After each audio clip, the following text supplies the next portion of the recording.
Steven, what's the earliest Super Bowl you remember watching? The earliest. Mm-hmm.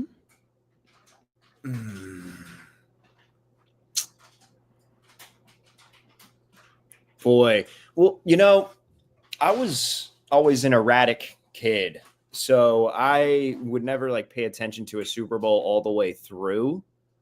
So one of the first that I remember watching all the way through and remembering it was the most amazing thing I'd ever seen was Cardinals Steelers. That's the first Super Bowl you remember sitting all the way through? All the way through, where I didn't leave and didn't do anything else because I was always at a Super Bowl party and we always had friends over and I'd always be playing games or something with others and everyone else would be inside watching the football games. Wow. I mean, that's a great Super Bowl, but okay. Yeah. And that seems fairly recent to me, but that just may be because I'm old, or that's just the way I think of things. 2008 doesn't seem that long ago to me. Yeah. That was. Let me look back. Hang on. Let me look back because for that one to me, I was sick with the flu watching that game, but that was an amazing game. That was the last Super Bowl I remember. What besides last year with a touchdown pass to win the game from Mahomes. Well, the Giants and Patriots before that. I do remember that. Yeah. I do remember watching that. Colts, Bears, not really. Seahawks, Steelers, not really. So I guess you could say Patriots, Giants, that first iteration of it. Interesting. Okay. Well, for me, it would probably go back all the way when I was a kid. I'm not counting was I really paying attention. The first Super Bowl I remember watching was with my mom. We were living in Denver, and the Broncos beating the Packers when it was 97. So I must have been 6 years old. Yeah. I don't remember sitting down and paying attention, but I remember watching that Super Bowl. So I think you're being a little too nitpicky when it comes to actually paying attention. What's the first Super Bowl you remember just seeing in the background, Steven? Jesus. Oh God, seeing in the background. Well, obviously Raiders and Buccaneers. Yeah. that's one where I do distinctly remember watching the Raiders turn it over again and again, and then just being super pissed and just walking away from the TV. Yeah, I remember being at my Aunt Andy's basement watching that Super Bowl and just being like, "Wow, this is embarrassing. This is just this is just awful." Derek, I think we do this thing in sports radio, and I get really frustrated at this. I just think we do this thing where it's oh yeah, I remember that, but you didn't know what was actually going on. You remember it because history looks back on it, and you're you know what? I don't think we understood, at least people my age, understood the significance of certain things that were happening. We just say, oh, we remember that just because, well, it's a piece of history. I don't know. I get nitpicky when it comes to all that sort of stuff. I'm not sure I know what you mean, Steven. You're saying you remember it, but you don't really remember. You're just saying it because for the sake of that was a historic moment, so you want to act like you remember that moment? I remember it, but I don't remember watching every play, sitting down where I was when, Rich Gannon threw another interception to John Lynch. I just remember there being interceptions thrown. I don't remember watching. It shows that you didn't remember it much because Rich Gannon never threw an interception to John Lynch. There you go. See, there you go. It's that bastard Dexter Jackson. What's going on, everybody? Just Your Opinion, man. Stephen Langford, Derek Papa. We are going to do a Super Bowl preview show today. And I got to be honest, the Super Bowl, while it has a lot of stars and a lot of intrigue, it may just be the NBA trade deadline, but I don't feel a lot of juice to it. Now, that may just be because in the Bay Area here, we were more focused on Jimmy Butler getting traded or Kevin Durant possibly returning. And I think the two teams people just don't want to see win a Super Bowl. But yeah, last year, I mean, it's hard to compare it to last year because I was in Las Vegas and there was a lot of juice to it, and it was a rematch of a Super Bowl that the Niners lost. So there was a lot of intrigue there and different quarterbacks, different running backs, obviously, with Brock Purdy and Christian McCaffrey. Mm-hmm. But this time around, it just kind of feels like a repeat of a Super Bowl we saw 2 years ago. And the only difference is really Saquon Barkley and a lot of the Eagles' defense. But for the most part, it's the same Super Bowl we saw 2 years ago. So while, I heard a lot of people this week be I'm not going to watch the Super Bowl. Even from our own AJ Cruz, he's not going to watch it. I call bullshit. he says he's going to be balls deep. It's a puppy bowl, and I say, I guarantee you'll be flipping on that game. But to me, yeah, like like everyone will be tapped in and watching this game, and I'm sure it's going to be, one of the more higher rated Super Bowls. But just as far as like, like maybe it's just because locally, like people are Derek, just interested. it's because you're in Bay Area sports radio. That's why. Because no one in Bay Area sports radio wants to talk about it. You got to talk about the Warriors, maybe the 49ers. I think it's because you're entrenched in Bay Area radio, and we all are. And it's not like a social media. Our algorithm goes to people who are talking about Bay Area sports. It's been all about the trade deadline. So I think that's why there hasn't been as much juice. I'm sure there has been around the country, or we just don't want to see these two teams again because no one really likes Philadelphia and no one really likes Kansas City. You have to begrudgingly pick one. Yeah, I hear that. But I think like nationally, the focus is, the Chiefs are on the cusp of history, a three-peat, something we never seen before in the Super Bowl era. The Philadelphia Eagles, it would be a great story for Saquon Barkley on his birthday. I don't know if you heard that from Adam Schefter, but, Saquon could win the Super Bowl on his birthday, his 28th birthday. Wow. So, yeah, I mean, I definitely hear you. Yeah, we've been focused on other things. But, like, as far as, like, the storylines and whatnot, I mean, I remember last year at this time, we were talking about the Niners, having to, what was it? The whole field situation at UNLV or whatever they were practicing. Mm-hmm. Like the field was not in good condition, and Kyle Shanahan was upset about that. Too spongy. Too spongy, and my dad claims that's what maybe have led to Trey Greenlaw tearing his Achilles. I don't know about that, but this time around, it's none of that stuff. The only thing I've been hearing about is, I guess, an illness going around with the Eagles. Jalen Carter's been throwing up. Shoot. Yeah, they got like norovirus has been going around. Yeah. The country. Yeah. Jesus. Like it's just, I think it's been described as the throwing up disease. Our guy John Curley had it a couple weeks ago. Yeah. I also think Derek random, but I also think no wonder Curley didn't respond to my text, jerk. But I also think another thing, and I'm not going to try and get into a discussion into this, but I think politics has something to do with it too, because Trump has just been saying some outrageous shit over this past week. And it's like that's been dominating the headlines too. Yeah, but I think the sports audience doesn't really focus on that stuff, though. The guy wants to turn Gaza into the Riviera. It's like, what the hell is going on? Yeah. Oh my God. Anyway, so I think that has something to do with it. Maybe not. Maybe that's just me.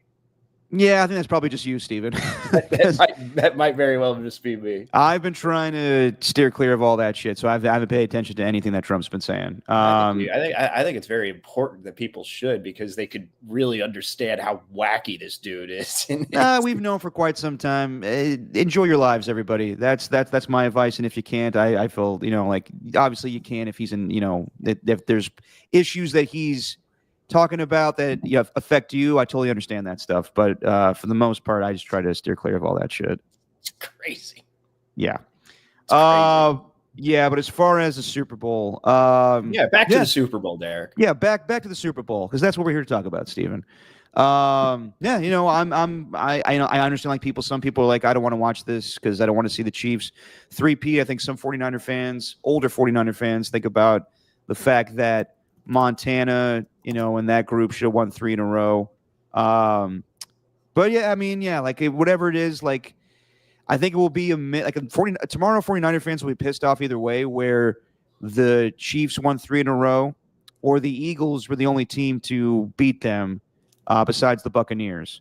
So whatever. Like I think people are going to watch regardless. It's also been 2 weeks since it happened, and I think there's been more conversation around, like, I know we're going to get into it, but Kendrick Lamar, what he's going to do and all those sorts of things. Not so much with the game, because these two teams have been, I think, very smart in that they have not really given any bulletin board material. And this week with media day and opening night, with the media asking all those stupid questions, trying to get Travis Kelce to say whether he loves something or Taylor Swift more.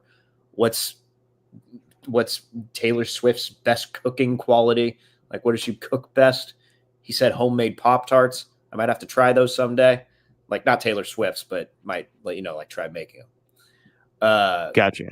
But yeah, but stupid stuff like that. The lead up to the Super Bowl, I don't think it really ever has much juice. I just think we've been so entrenched in it with the 49ers. And you can even bring it back to 2016 when there was Super Bowl experience and, the NFL honors ceremony in San Francisco and everything. Like, I don't know. There's been a lot of Super Bowl hype in the Bay Area over the past decade. And I don't know, just think we have to maybe get used to it not happening, at least until the Super Bowl comes to Santa Clara, or unless the 49ers are back. Yeah, I mean, we'll see what happens next year, but no, I mean, we'll be all over that, when it comes to Levi's again. And shoot, I remember when it was 10 years ago, and we had fun. Were you with us then, Steven? Well, you were working at the station, but you weren't working full time yet. I was working. Yeah, I was working mornings, trying to make my way into the full time position, and it didn't take long to get there, but I got there. Well, I wasn't technically full time, but we were at that time, like, we were all just, that week was a blur. I don't think I went home that whole week. Like, we just went out partying every night and then went back to the Moscone Center the next day. Mm-hmm. And it was a good time. But I'm glad doing Media Row twice now in my lifetime. I'm glad I didn't do it this year. Because honestly, like, we'll do it next year and it'll be fine. But the whole of Media Row, of everybody, like, you talking to handlers and he's like, sorry, he doesn't have time for your show, and we want to plug this endorsement, and I want to be a movie star, and I want to be a TV star, I want to get my 15 minutes of fame. It's just like nauseating to me sometimes. So last year I was so glad just to get the fuck out of Vegas after a while. Yeah. I've never been. Well, you'll have fun next year because I'm sure you'll be a part of it. By the way, am I coming to your place tomorrow? Because Steven's invitation to watch Super Bowl was like, yeah, you want to come over and watch Super Bowl? I'm like, yeah, sure, I'll come over. He's like, cool. Of course, if you have better plans, by all means. I mean, shit, I may have better plans. I'm like, oh, wow, okay. What a ringing endorsement to come over. Yeah, dude, if you want, Jesse and I are still going to be here. The offer still stands. Yeah, I'll come through. I got pulled pork ready to go. Or I will have pulled pork ready to go. I got some frozen tater tots along with bacon and shredded cheese. We're gonna have a little little charcuterie board too. Got a little bit of beer. Also got the chips and salsa. Got the purple Doritos because the purple Doritos are the best. And feel free. Okay, then you won me over. You really weren't swaying me one way before when you were like, if you want to come over, I don't really give a shit. Now when you got the charcuterie board, I'm in. Yeah. Well, we got to buy the shit for the charcuterie board, but yes. Okay, that's fine. I will bring something. What that is, I don't know yet, but I will bring something. You always got to bring something to a Super Bowl party. That's what I always say. I agree. Bring something. Okay, I will. Relax. Now, knowing Steven, he'll probably make fun of me for whatever I bring, whether it's going to be 50 chicken nuggets from McDonald's or a nice pepperoni and brie combo. I'm good with that. Okay, there you go. That. Tacky, say microwave steaks. Yeah. I don't microwave my steaks. I only microwave them when I notice they're a little pink in the middle, and I don't want it too pink in the middle. Okay, gotcha. But I definitely have gone from oven steaks to stove steaks. Derek, can we talk about this? Oh, Jesse's telling me to bring the nugs. Okay, bring the nugs. All right. Sold. Can we talk about this NFL honors thing? Absolutely. But before we do that, Steven, can I just say that while I don't love the hoopla of Media Row and seeing the same thing like Myles Garrett say the same thing over and over again of why he wants to be traded. It's just like it's all the storylines and it's none of the game. John Gruden was a content machine this week. Yeah. Like him, like one thing I was jealous of though is like all these podcast companies that got like Airbnbs fully sponsored or like fully taken care of by sponsors. So like they'd be in these luxurious houses. Again, everybody had to like take videos of that. But like I saw John Gruden, and he was like, "Yeah, man, we're here in the Barstool House here in New Orleans, and Big Cat likes to eat potato chips and cereal every day for breakfast. Portnoy just eats pizza. I got myself some nice chicken." He's like grilling it and everything. Like you see the videos of that. Then he's like doing like film with Mark Sanchez, where he's like, "Don't go ahead." I gotta bring up that oven one because that was so funny with the stove. But keep going, Mark Sanchez. Well, no, he's like breaking down. I don't even know if there's a Super Bowl thing, but it's like him and Mark. I saw this earlier, like him and Mark Sanchez, and he's like, "Don't you say a bad thing about Brock Bowers, man." And Sanchez is like, "Well, he's got to block better." No. I don't want to hear it. He could do no wrong, man. I like that Brock Bowers. The best thing that I saw. Do you know like this this what is it called? Out of Order, like this Barstool sketch the show they do? Yeah. Okay, I haven't seen it before. I'm not gonna play the whole sketch, but they did like a whole thing where John Gruden is like one of the girls. Like he comes over for a Super Bowl party, and he's like, "Hey guys, I've been fired, I've been traded, I've been trampled by the NFL. I have no interest in watching this Super Bowl." And he's like, he's like talking with the girls of the party, and he's like, "I tell you what, you guys are dating these guys. Boyfriends eat mac and cheese, husbands don't. I'll tell you that." And then, this tells you what John Gruden has turned a leaf. He's doing karaoke with the girls here. West Hollywood, I'm gonna keep on dancing at the Pink Pony Club. I'm gonna keep on dancing at the West Hollywood. You say West. I'm gonna keep on dancing at the Pink Pony Club. I'm gonna keep on dancing down in West Hollywood. One more time. I'm gonna keep on dancing at the Pink Pony Club. I'm gonna keep on dancing down in West Hollywood. Woo! Yeah! I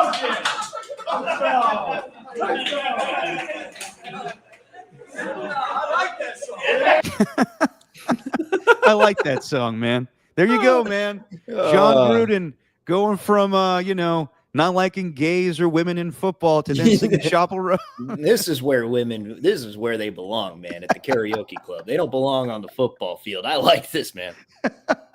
Jeez. I will say, for people that like were over the moon of Jerry Jones' performance in Landman, in that sketch, highly recommended. John Gruden gives a fantastic performance. In Landman? He's in Landman? No. In that sketch that John Gruden is doing. No, Jerry Jones is in Landman. Have you seen that? Yes. Yeah. No, John Gruden did this sketch with the what is it called? Hold on. I just said their name. I totally forgot their name. Out of Order sketch group that has that's on Barstool. John Gruden gives a fantastic acting performance. Jesus, I thought you were talking about the stove thing because he was doing like a little ad for some cooking thing. It's like if anyone's done HelloFresh before, they give you like all the ingredients and you just cook them up real quick. And he was doing something where he was like cooking chicken and green beans, and he's just trying to do like an ad. But everyone, if you're watching this is mostly for the viewers. Just watch the stove. This when you sent me this and you put me on. It concerned me. It definitely concerned me. It cracked me up. Just while he's holding Lucky Charms, or is he holding Lucky Charms? Or is no, they're in the back. Whoa! Oh my God! Whoa! Talk about Lord of the Rings. You thought that was like a small box of Lucky Charms in between his index finger and thumb. Yeah. All right, here we go. It really gets your senses going. All you need is one clean plate. Thank God I'm here because I'm the one that cleans all the plates. Big Cat hadn't cleaned anything since he's been here. But it's a great, healthy portion, piping hot. It'll feed at least one or two. And now you find your favorite utensil. Hold on, pause it. Not only does he say you got to turn the oven off. It's a stove.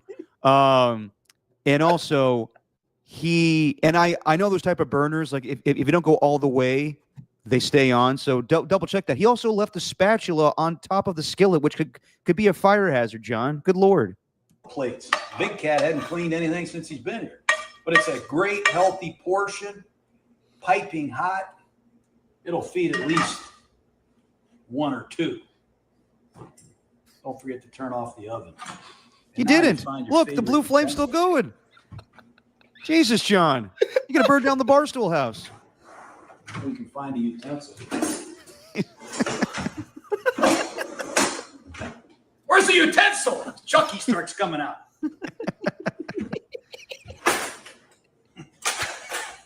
Good things come to those who wait. Find us. All right. I I mean, I love how he says he's done all the cooking and all the cleaning, and he doesn't know where the forks and knives are. Yeah, exactly. Oh my God. Yeah. No, I mean, like, that's something like, like he's like, hey, this is a great invention, man. It's like, yeah, most single guys know how to make, Bertolli or like one of those frozen P.F. Chang's dishes. It's basically what that was. Yeah, it's amazing. Do you think he's having too much fun at Barstool, or do you think he really wants to get back to coaching? Like Belichick, I legitimately thought he was having too much fun with media, too much fun, like on the McAfee show on ESPN, kind of analyzing football, doing the thing on CW with Inside the NFL. But he ended up going back to North Carolina anyway, or going to North Carolina anyway. I thought he was going to stay. It looks like Gruden's having the time of his life, or he secretly hates all of it because he has to do too much. I don't think that he hates it. I think that he likes, like he wouldn't be doing that Chapel Roan song if he wasn't having fun. I think Gruden and Belichick, given the opportunity to coach, they would go back in a heartbeat, and that's what Belichick is doing. Gruden, he has a goofy personality. He knew that he had to change it up a little bit, and because everything that came out in the emails, he's got to be funny and outgoing and willing to be self-deprecating. Belichick just came across as a guy that knows a lot about football and just wants to go back to coaching football. So right. I think Gruden, given the opportunity to coach again, he would go back in a heartbeat. Yeah. I think he would too. It's just there's sometimes when you're like, man, he seems like he's having a lot of fun with this. Yeah. I don't know. He's great for Barstool, though. It's a great hire, and they need it, man, because they just lost Taylor Lewan and Will Compton. Busting with the boys is now with DraftKings, and now it was amicable at first. I don't know why I'm keeping up with this. It was amicable at first. I saw it on Awful Announcing, but Portnoy's like, I just couldn't offer them what they were getting. I just couldn't do it, and all the respect in the world to them. But then Taylor Lewan was caught asking a question to Patrick Mahomes, asking him to come on the podcast. And then Mahomes is like, oh, well, since you're not with those Barstool guys, I might come on. So, yeah. Yeah. I don't know what that's supposed to mean. Well, it's because of the posting they've done about his wife and his brother. And, I see. Creating that. It's not even, and his brother might deserve it because his brother seems to be kind of a low life. But still, when you're talking about family and a wife, I'd be pretty pissed at them too. So anyway, Portnoy went off.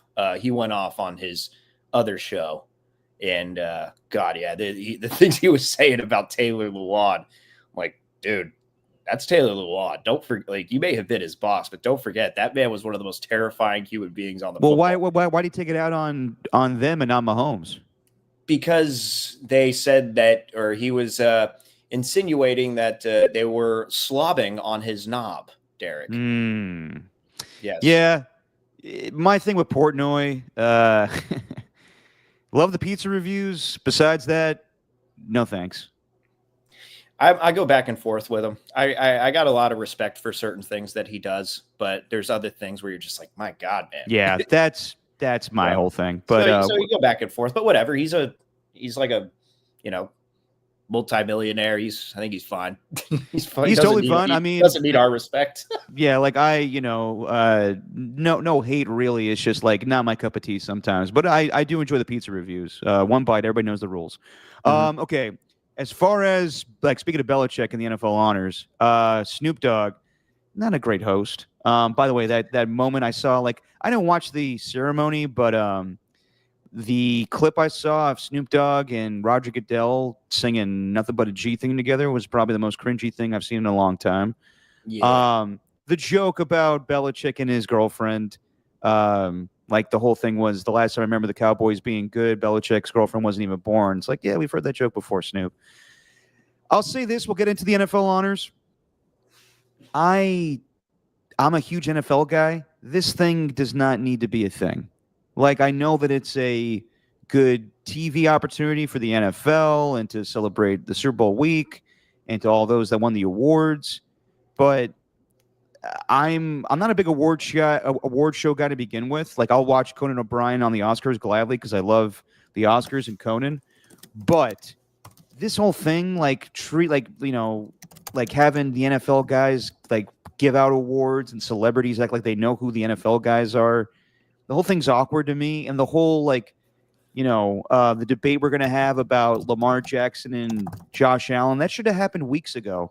Now we're doing this the Friday before the Super Bowl. I think that's just dumb. So they're not going to change it because it's TV ratings, and I don't know how well this thing does, but I don't think we need a whole dog and pony show for the NFL awards going forward. Yeah, red carpet, trying to treat it like the Oscars or the Grammys or the Tonys or the Emmys. It's a little much. Did you see the thing with Justin Jefferson, though? Yes, his teleprompter went out, yes. Oh, man, we got to play that. All right.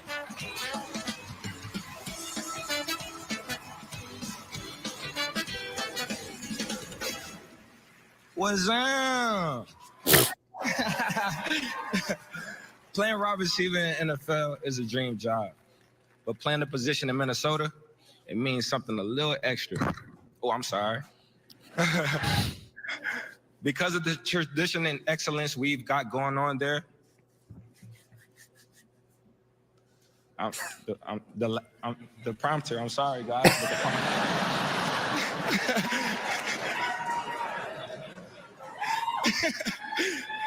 All right, that's good right there. We're going to start it over.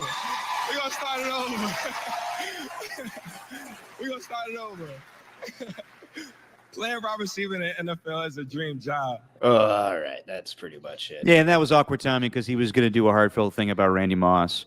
But, yeah, that reminds me of me being in high school and doing the announcements.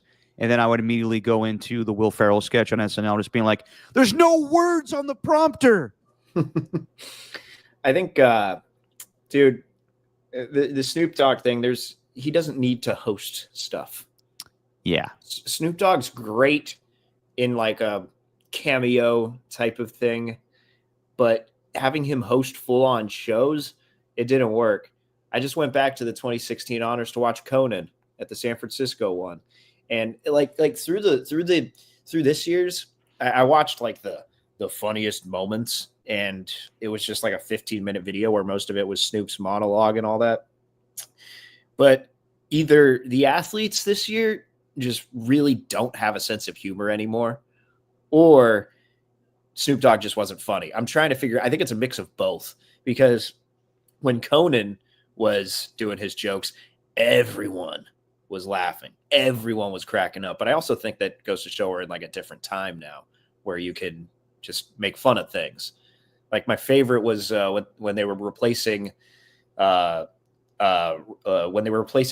players with like actors, and Conan O'Brien's like Aaron Rodgers, Steve Carell, and blah blah blah. Mm-hmm. Ben Roethlisberger, 300 pounds of ground beef.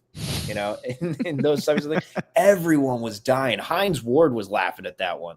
Like, I don't know if it's just a different generation or just Snoop Dogg wasn't funny. Might be a little bit of both. I think it's, yeah, or also like the writers. Like, I'm sure Conan's writers are 10 times funnier than Snoop Dogg's writers, whatever writers he has. Right. Yeah, no, I think that they just should do away with the whole ceremony because it just, whatever. It's like, better just to, have the debates of Lamar or Josh Allen the day after the season ends. Like, just like at that point, we know who wins the awards whenever they come out. But at that point, like, just release the awards. Like, I remember being a kid, and the day after the regular season ended, we learned that Rich Gannon was MVP. I don't know why we need to do a whole, big old show for this going forward. Yeah, it's a little much, but the NFL's king, Derek, and as you say, the NFL wins overall, so you got to think that there's got to be quite a few people who watch this thing. Oh yeah, no, that's why they've been doing this shit since I remember in college watching this thing. So they've been doing it for a long time, and they won't stop. It started in like 2012, I think. Yes, yeah, something around that. But yeah, the NFL honors. This is where they finally release the awards for the regular season. And when we saw the first team All Pro winners or team, and Lamar Jackson was named first team All Pro at a quarterback, you would think that maybe he's going to win MVP. And then to come to find out on Thursday, Josh Allen wins the award by a slim margin. He got 27 first place votes. Lamar Jackson got 23 first place votes. And in the pecking order of first place, second place, third place, fourth place, it went Josh, Lamar, Saquon, Joe Burrow. For my whole thing on this debate, I just don't think it was Josh Allen's time. I think that Josh had a really good season. But when you look at the stats of Lamar Jackson, 41 touchdown passes, only 4 interceptions. I know that he won the award last year. You could have made the debate, honestly, that Christian McCaffrey should have been MVP for the 49ers. And Lamar had a good couple of, he had the best record in football. His stats weren't amazing. He had like 24 touchdown passes, something like that. Same thing with Josh Allen this year. Josh Allen had a really good season. But to me, we're really like dissecting what the award is, the definition, most valuable player. Right. To me, it's the person that had the best season, not like who's most valuable to their team. Like, if that's the case, then let's go back in history and look at, the seasons that Peyton Manning had 49 touchdown passes and Tom Brady had like 28, where, Peyton had Marvin Harrison and Reggie Wayne and all these great guys, while Tom Brady was throwing to Troy Brown and, Rashae Caldwell. Oof. Like, to me, like back then, you could have made, Tom Brady's record with less. So why should we give the award to Manning?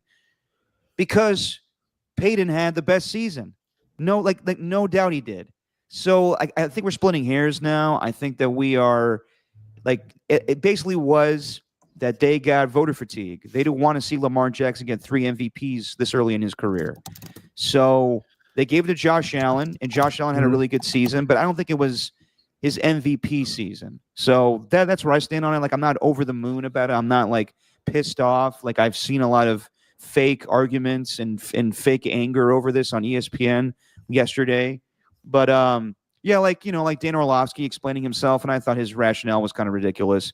But you also don't need Dominique Foxworth being like, please, man, your opinion sucks. Or now because of the Baseball Hall of Fame, we want all the writers to reveal themselves. I'm like, I don't really give a shit about that. At the end of the day, Josh Allen won, Lamar Jackson didn't. It really doesn't matter. Because where did that baseball take come from? That was out of nowhere. Was that just a stream of consciousness thing?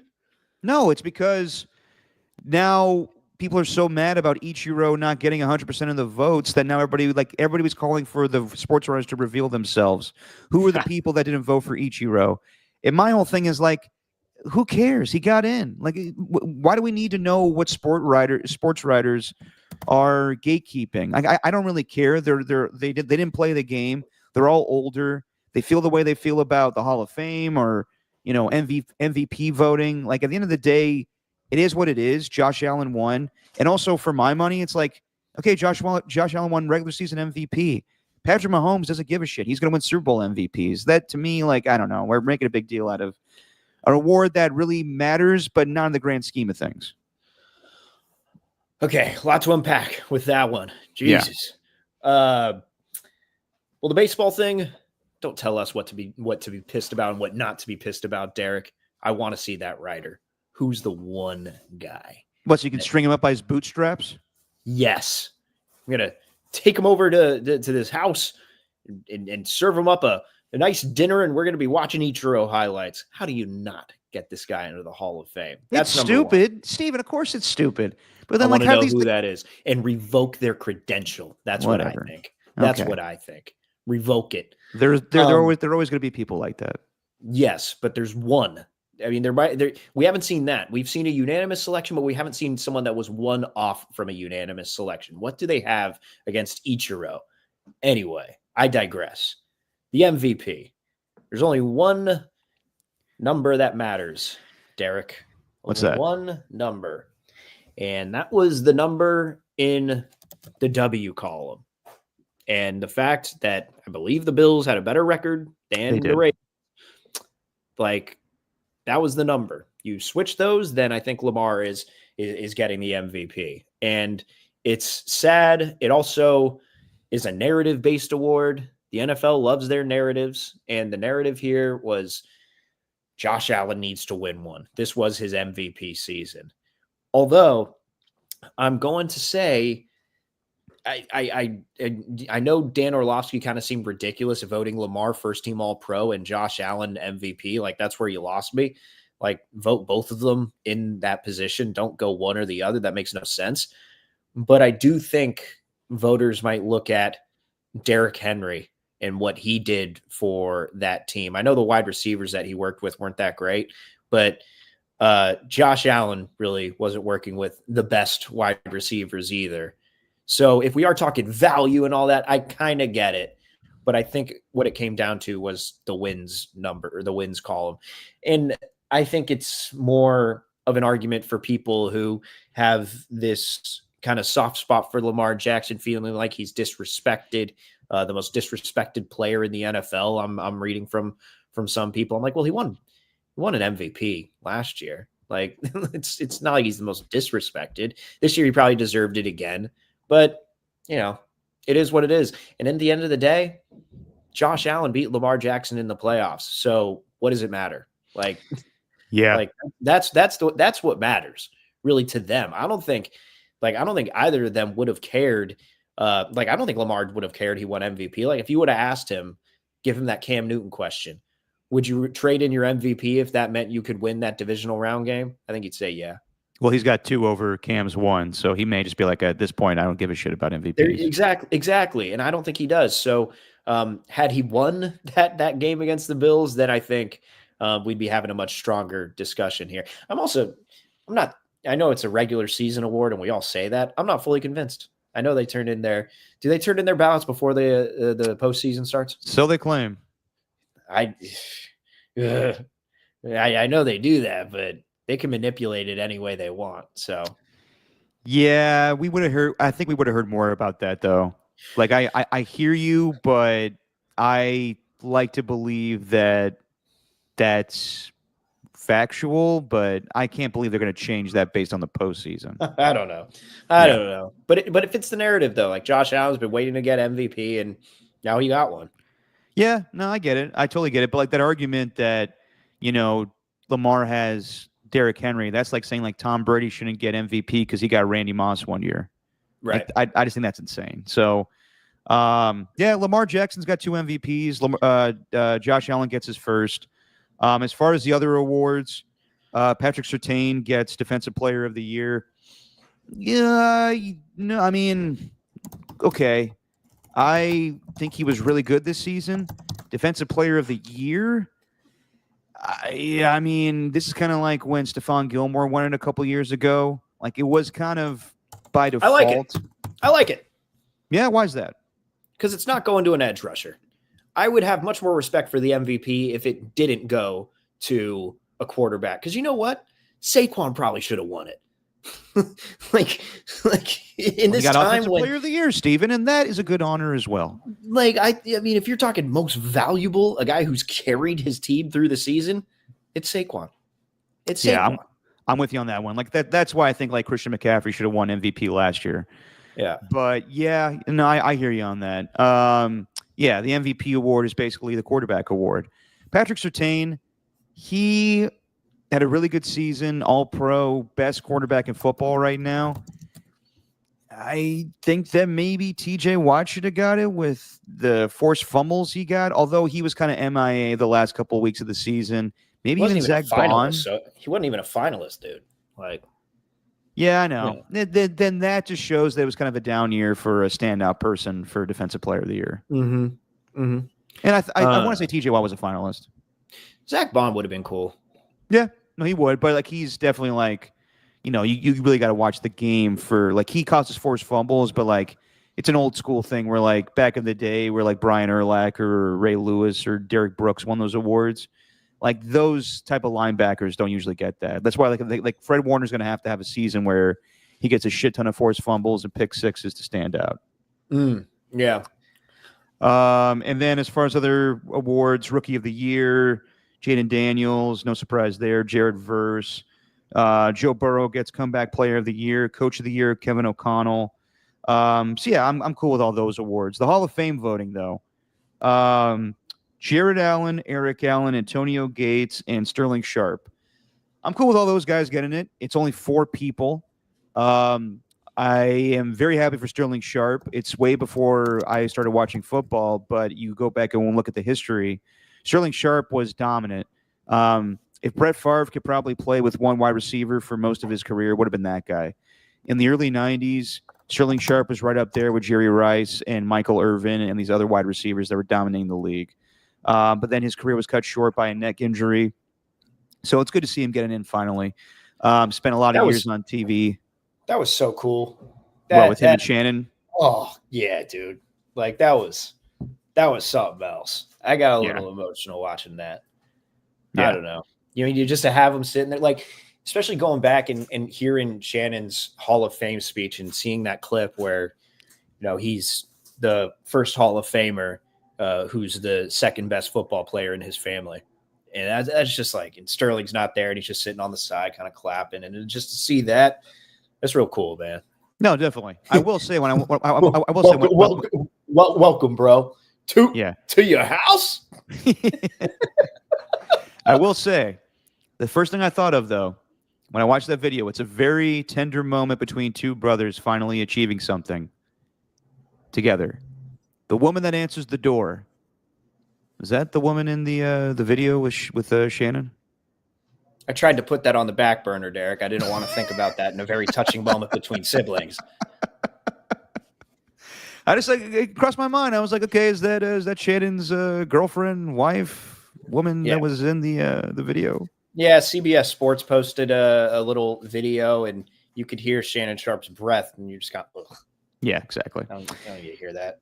But as far as like the other guys, Eric Allen, I remember him with the Raiders, dominant cornerback back in the day, pick six machine. He's right up there with career interceptions, so he definitely deserves that. Antonio Gates. I think he was the first one to have multiple pick sixes at 35 years old or something, which is crazy to think about. When he was with the Raiders, it was late in his career. So that's how he finished his career with Oakland. Antonio Gates, you and I remember him well. I said this yesterday. He tormented all of the white safeties that the Raiders tried to line him up against. Stuart Schweigert, Gerard Cooper, Matt Giordano. He dominated them all. The Raiders could never stop Antonio Gates. He was just like everybody like when they do like the leading up to when he goes into Canton. The big thing that's going to be said is like, oh man, he's just a basketball player, just playing on football, or playing on the football field. Like his transition from being what was it, Kent State, where he was a basketball player, to then being a jump ball tight end. He was dominant. So no issues with Antonio Gates getting in. And then Jared Allen, great pass rusher, the Rhinestone Cowboy they called him. I think he has the most career safeties. I think that I think it's a good class, but I was surprised that Eli Manning did not get in, and not because I think he deserves to get in. I just think that the writers would have been kind of, biased by the New York media and his Super Bowl wins over Tom Brady. I don't have a big issue with him not getting in, because when you look at his stats, he's not a first ballot Hall of Famer, but he stands out in what he achieved in the postseason. And like, if Jim Plunkett's not in, then maybe Eli Manning should wait too. And Jim Plunkett should get in before he dies. I think that's ridiculous that we have to wait for that to happen. I think that's what the writers are waiting for, and that's just sad. Yeah. And disgusting, honestly. And then like the wide receivers, Reggie Wayne, Torrey Holt, Steve Smith, all should get in time. Maybe one of them should have got in this year. Luke Kuechly, I thought, should have been a Hall of Famer, first ballot Hall of Famer. I thought he was a great linebacker. Well, what does it matter, Derek? First ballot, who cares?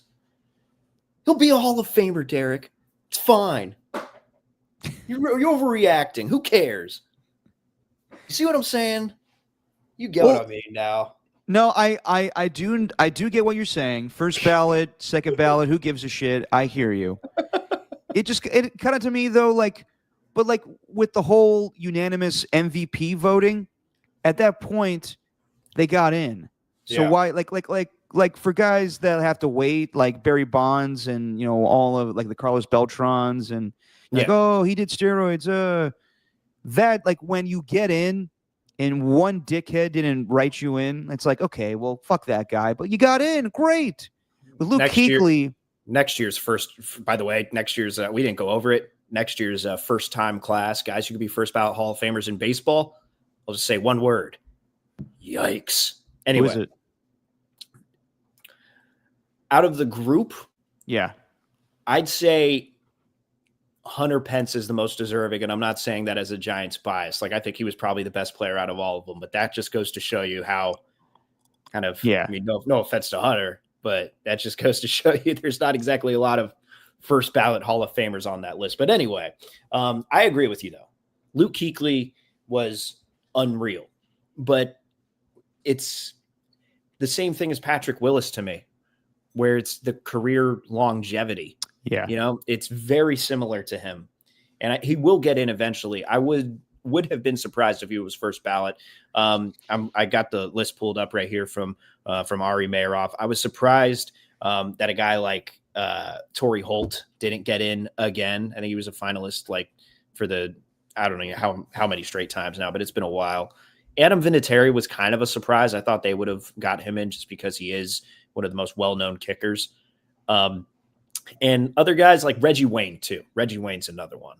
Yeah. But I think all these guys are deserving. I'm kind of easy when it comes to Hall of Fame voting, to be honest. Like all those guys were dominant, whatever they played, except for maybe like, I guess Fred Taylor would be one where I'm like, I don't know if Fred Taylor's a Hall of Famer. Yeah. He's great. I don't know if Fred Taylor's Hall of Famer.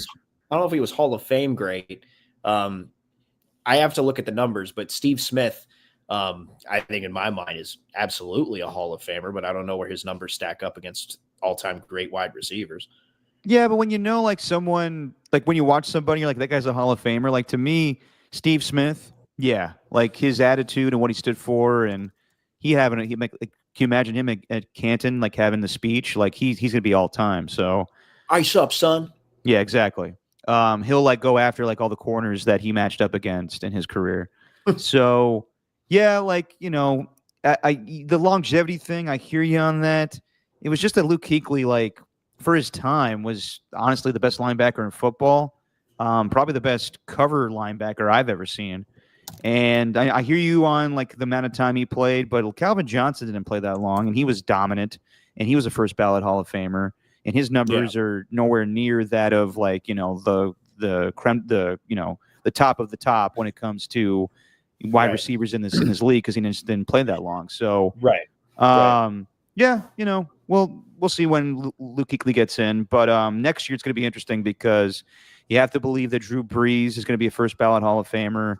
Oh, Larry Fitzgerald, I don't know, but maybe should be.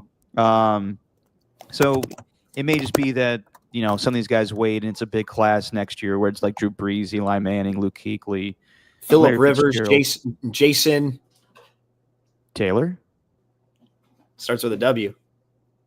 Jason, the W? Oh, yeah, Witten? Tight end. Damn it! I thought I was going to catch you off guard. That took too long. And everybody in the chat, I'll say it slowly. Sorry. Peyton Manning. Peyton Manning. Fuck all of you. I talk fast when it comes to my T's and my D's. I'm sorry. God, that next year's gonna be tough, man. Frank Gore's gonna be there too. Whew. I don't know if Frank Gore's first ballot. Yeah, I don't know either. Probably That's not. crazy. That's crazy. And Niner fans will be upset by that one. His stats say yes, he's a first ballot Hall of Famer. I think it would, just knowing like the whole process of what it takes with these guys, I would assume that Frank Gore is not going to be a first ballot Hall of Famer. But it depends though, because I wouldn't be surprised if a lot of the voters have some form of respect for Gore just because of the longevity and what he represents. I think, like, just in putting up those stats with his history. Do you think they take that into account, by the way? How long they played? Well, not just that, but given that Frank Gore was, part of those dominant Miami teams where he also, he tore his ACL twice, I think, or whatever it was, came back from those injuries, had some in the NFL, but still did what Was he that did. Frank or was that Willis McGahee? It was Frank. It was? Okay. Yeah. But God, those teams were nuts. Clinton Portis too. Yeah. Just the names on that roster. But I wonder if they take that into account, just his journey, because I think there'd be some level of respect there. Could be wrong. They don't really take into account the college aspect of this because it's the Pro Football Hall of Fame, but It's true. I think that, just how stingy some of these guys are when it comes to, he's not a first ballot Hall of Famer. I don't think Frank Gore's getting the first time around. Drew Brees definitely will get in next year. For sure. After that, I'm not sure. Not sure about that. But then, it'd be cool, like New Orleans' favorite QB that played and New Orleans' favorite adopted son, because his family's from there. So, Yep. All right. Let's break down the Super Bowl, Steven. Oh, Eagles and the Chiefs. Chiefs are going for a three-peat. Eagles are trying to get their first Super Bowl since 2017 with a different coach, different quarterback. Pretty much whole different squad. I think the only people that were still on that team from back then, Lane Johnson. Was that about it? No more Jason Kelsey. Jake Elliott was 23 years old. Yeah, Jake Elliott. Yeah, that was another one. Dallas Goedert came the next year. Yeah. No, it's a whole different squad. That's interesting. It's wild. So Chiefs are trying to make history here, and let's just go through it. These two teams played 2 years ago in the Super Bowl. It was a high-scoring affair, 38-35. Mahomes didn't throw it rifling it through the air, but what he throw 4 touchdown passes, or was it 4? Or maybe even 3 actually. But whatever 3. it was 3. It was wasn't he the first quarterback ever to throw for that many yards and that many touchdowns and still lose the Super Bowl? You mean Brady? Or excuse me, Jalen Hurts. Sorry, thought we were talking Jalen Hurts. No, Jalen Hurts had an amazing game. He rushed for 3 touchdowns. The difference, I think, this time around is going to be Jalen Hurts was the leading rusher in that game, and I don't think Jalen Hurts will be tomorrow. Right. I think that Saquon, they're going to run the ball with Saquon, and it's going to be way different than a year ago or 2 years ago where, it was a lot of the tush push and, QB read options and throwing the ball deep down to A.J. Brown. This time around, Patrick Mahomes didn't. I don't think he cracked 200 yards passing in the last game against the Eagles, or last Super Bowl against the Eagles. Wow. So I think it's going to be a low scoring affair, I would say. And the Eagles defensively are way different this time around. They couldn't get any pass rush on Mahomes. They did a lot of the wide receivers in motion before the snap, and. All the guys that were dominant over the whole season of Hassan Reddick or Javon Hargrave didn't touch Patrick Mahomes. It's not like they have great pass rushers this time around, but their coverage is way better in Quinyon Mitchell and Darius Slay and Cooper DeJean. The what do they call themselves? The exciting whites. Have you seen this? No. What? Cooper DeJean and Reed Blankenship are referred to by the Eagles fans as the exciting whites because they're white guys in the secondary. Oh, good and Lord. They have a new podcast coming out called Exciting Whites where they're going to drink white wine. Wow. Yeah. Good for them. Yeah. First win for the white guys. So finally the white guys get a win. So let's just go through this position by position like we did a year ago. Quarterback, I think we both agree on this one. It's going to be Mahomes over Jalen Hurts. Yeah. Running back, Saquon over Isaiah Pacheco or Kareem Hunt. Yeah, pretty clear. Receivers, where would you go there, Steven? I think you just have to take their experience, but A.J. Brown and Devontae Smith, I'd take the Eagles receivers. I would too. I think they're more dominant receivers, even though the receiving core, depth-wise, the Chiefs have more options. Xavier Worthy, Marquise Hollywood-Brown, DeAndre Hopkins, Juju Smith-Schuster, Travis Kelce. I would say the better players, though. Like Mahomes has more guys to throw to, but as far as the Eagles, they have like for a second wide receiver or wide receiver 2, Devontae Smith is pretty good. Well, So the thing is, Derek, like for me, the guys you mentioned from the Chiefs, Yeah. they play really well within the system, right? Like you can dice up any defense with those guys and Patrick Mahomes. But I think where I come down on AJ Brown and Devontae Smith, if you're in a 3rd and long or a 4th and long situation and you need a big play from one of those wide receivers, I'm taking AJ Brown and Devontae Smith all day. So it's more from that standpoint where I take those guys. The Chiefs are deeper at the position, but if you need a big play in a big moment, I think you can rely on the Eagles receivers more. And that's where I'm interested with this game. A lot of it's going to come down to how they run the football with Hurts and Saquon, but they're going to need a big play from one of those guys at some point. And that's why I'm taking the receivers. No, definitely. I think that Xavier Worthy, he's been really good this season. I think there's times where I could see Cooper DeJean kind of not locking him up, but the coverage skills of the Eagles secondary, we'll get to that. I mean, I think that's going to be the difference in this game. And yeah, I'm with you 100%, Steven. If you have a 3rd and long, like maybe Travis Kelce's that guy for the Chiefs, just getting open over the middle. But as wide receiver wise, yeah, I would say AJ Brown and Devontae Smith are more explosive to get you that big play. I'm feeling the juice for this game now, dude. You feeling it now? Oh, you're feeling the shoulders, huh? That's what I'm doing. Yeah. Like I got Tourette's. Okay.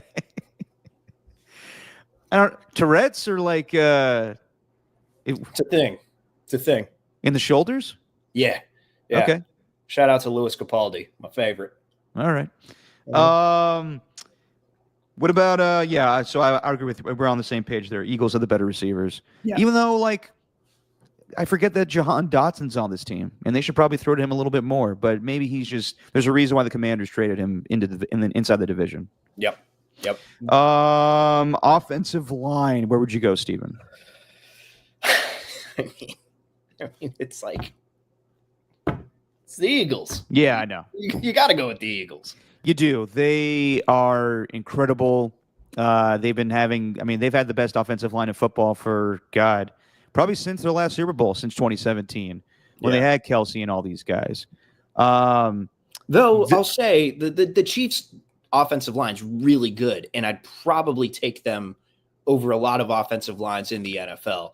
But the Eagles might have like the best offensive unit in the NFL there. Yeah, I mean, the best decision this year as far as like an outside-the-box thinking when it comes to a position may be Nick Sirianni deciding to put Mekhi Becton at right guard because, he didn't have success at right tackle with the Jets. People thought he was a bust, and then this year he came over and he's played really well. Cam Jurgens being that guy taking over for Jason Kelce. Landon Dickerson being a solid pro. I would have to say, like I was asking, we had Kendall Gammon, who does the Chiefs pregame show, on the other day, and he was saying the biggest weakness with the Chiefs right now is left tackle. They have Joe Thuney playing that right now, and he's out of position. Really, he's more of a guard center, but they have him in left tackle right now. So if the Eagles pass rush, can get to Mahomes this time around, that may be the weakness right there. So definitely go with the Eagles offensive line. Go for it. Can I point out someone, Derek? I want to point out Chiefs right tackle, Jawan Taylor. Now, you know me. I'm kind of corny in this way. Big fan of Guillermo from Jimmy Kimmel whenever he goes anywhere. Yes. Does any of the Guillermo at the Oscars, Guillermo at the finals, the NBA finals, Guillermo at Super Bowl Media Day. Jawan Taylor giggling this entire time as Guillermo is presenting him with something. I'm a Jawan Taylor fan for life. You treat Guillermo the right way, then I'm a fan of you. This made me laugh so hard. Thank you, hello.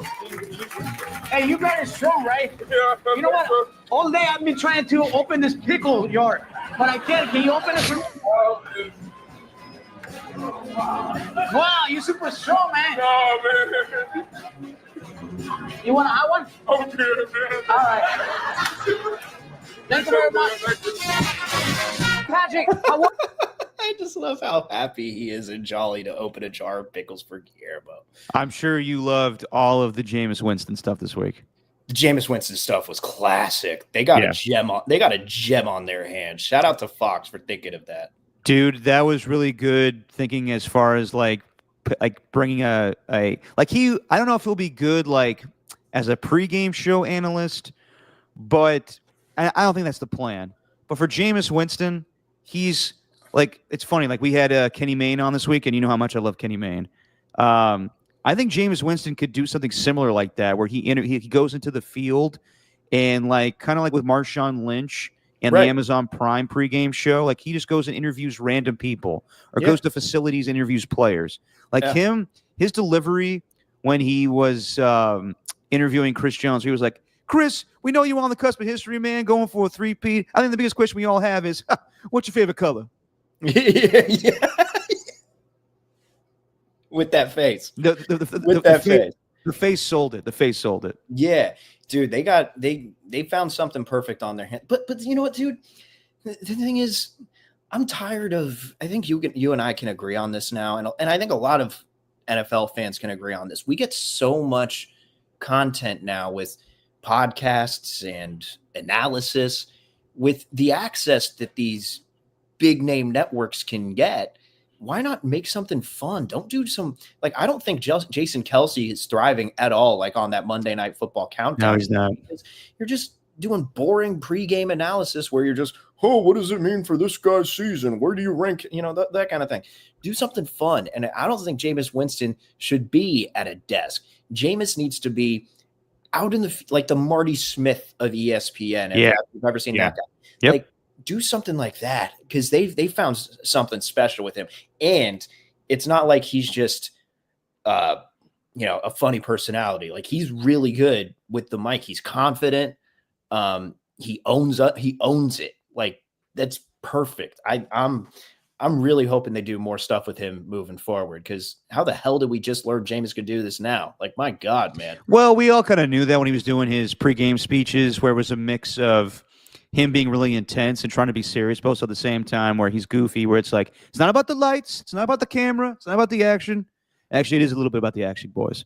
But like he's like he's making fun of himself, like throwing out like W cookies to the guys and eating beignets. I just saw the thing with him like walking down the street in New Orleans, just dancing with random people. Like, yeah, he's a good personality. At this point, he's a free agent. I'm sure he wants to keep playing football. Maybe TV is the way to go. He's pretty good at it. Barstool's going to hurl so much money at him. Oh, you think so? God. Oh, yeah. Oh, yeah. They need Barstool hires black people? It's just being real. Got to be honest. They hired Dion. I remember that, but that's about it. For like a year. Yeah, exactly. And Dion went to go coach. Yeah. No, he would be great at Barstool. He would.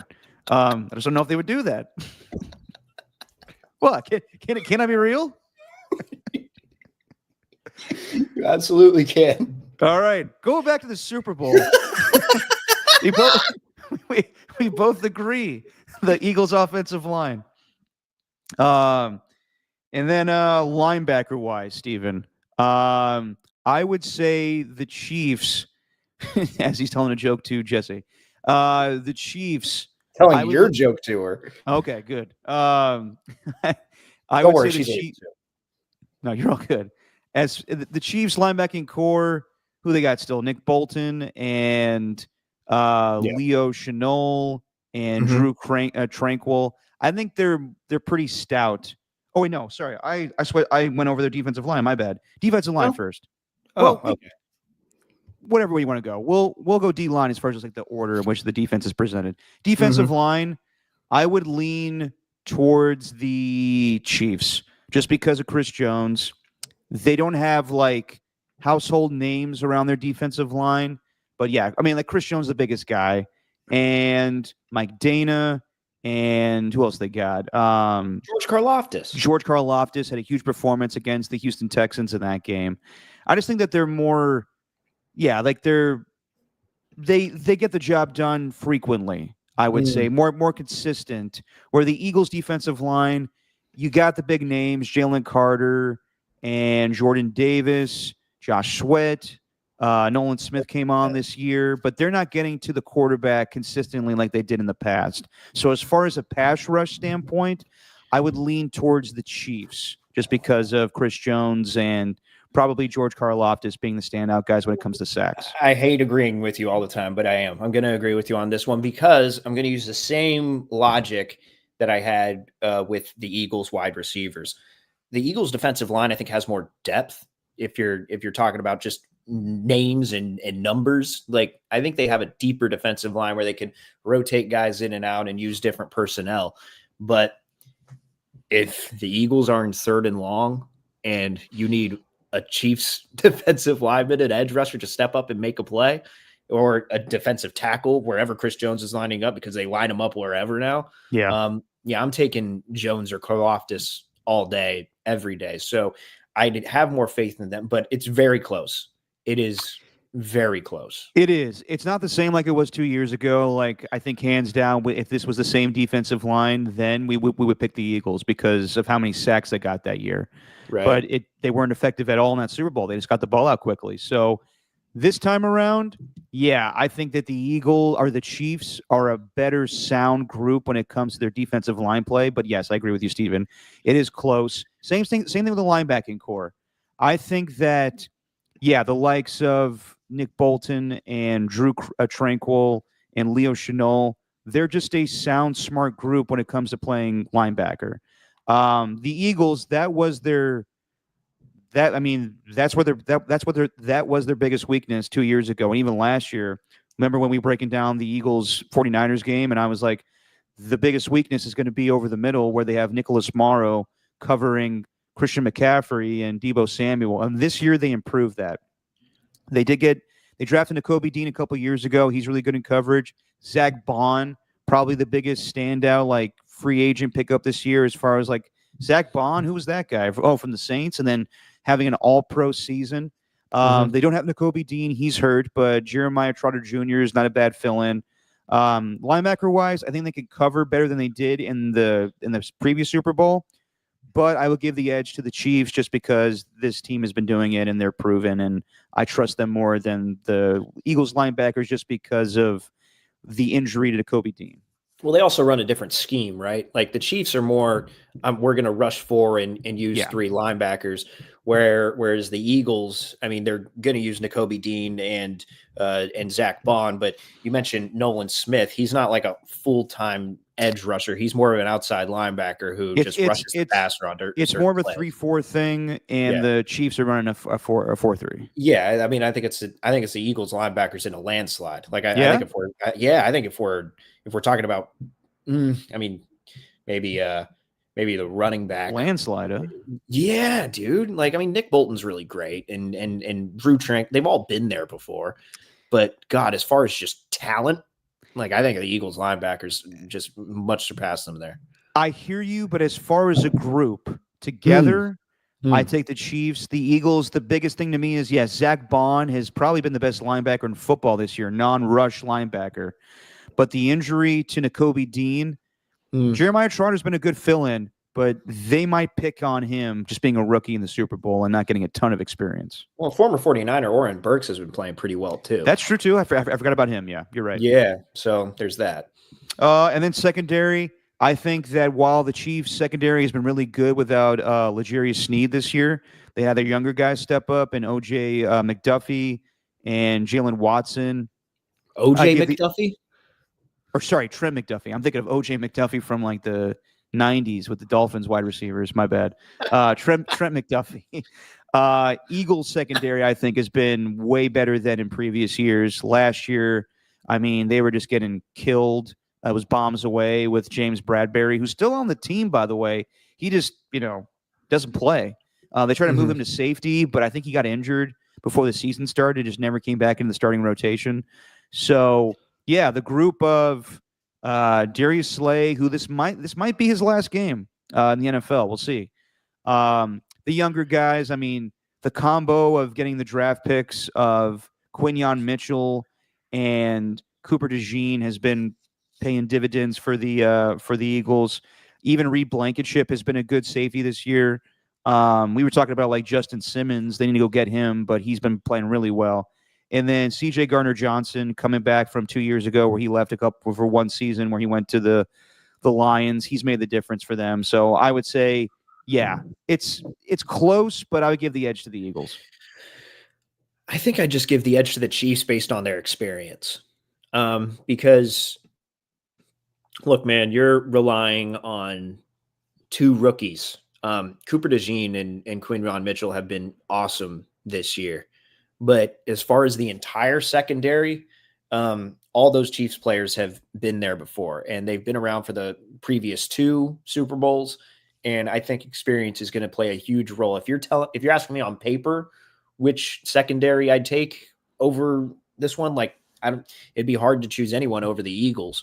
But if you're talking just straight up in the big game in the Super Bowl, with those lights on you, man, with knowing that 120 million plus people are tuning in, maybe not just for you, but they're going to be watching. I would give the edge to the Chiefs just based on their Super Bowl experience. But if you had to ask me on paper, if you ask me next season, let's just say they have the exact same secondaries. If you ask me next season which secondary I would take, yeah, I'd take the Eagles over the Chiefs. But if we're talking about the Super Bowl, McDuffie, Watson, Justin Reed, they've all been there before.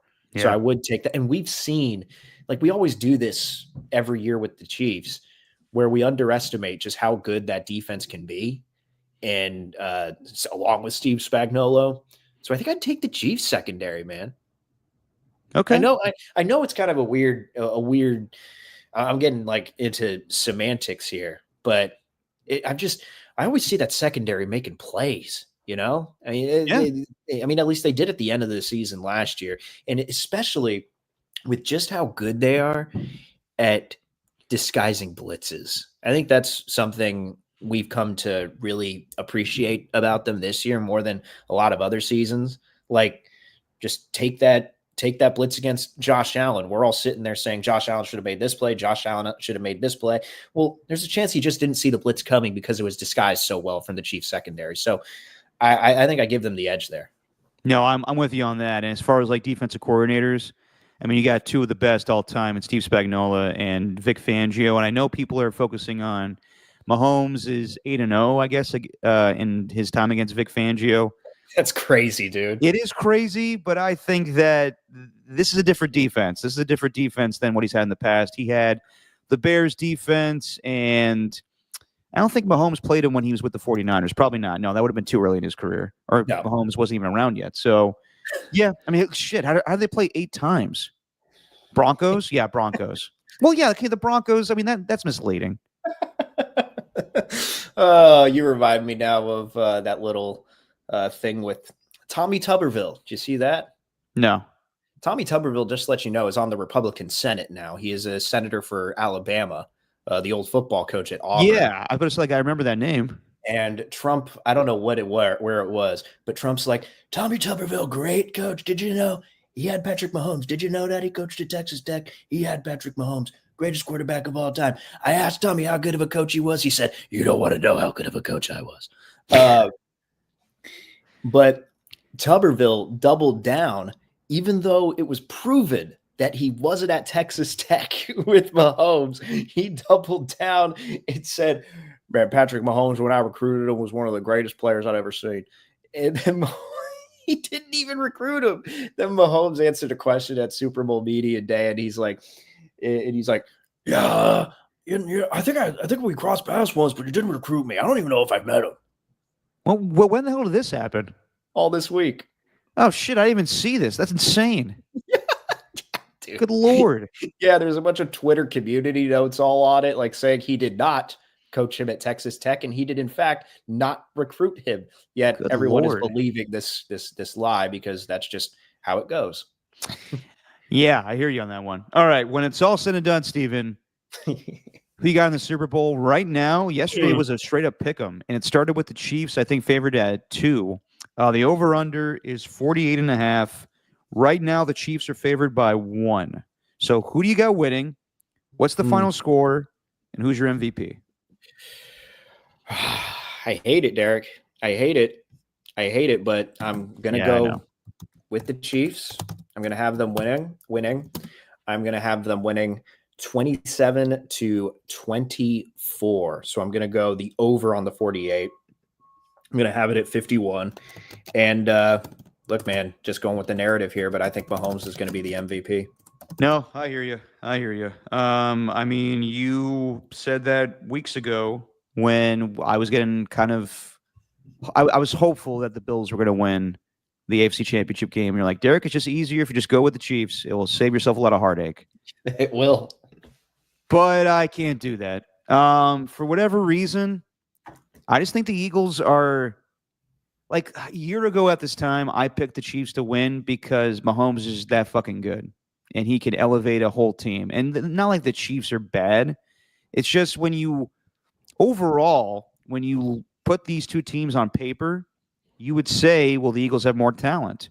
But just the way they're coached and the way they work together, yeah, the Chiefs, I mean, this has been one of the crazier dynastic runs we've ever seen. Mm-hmm.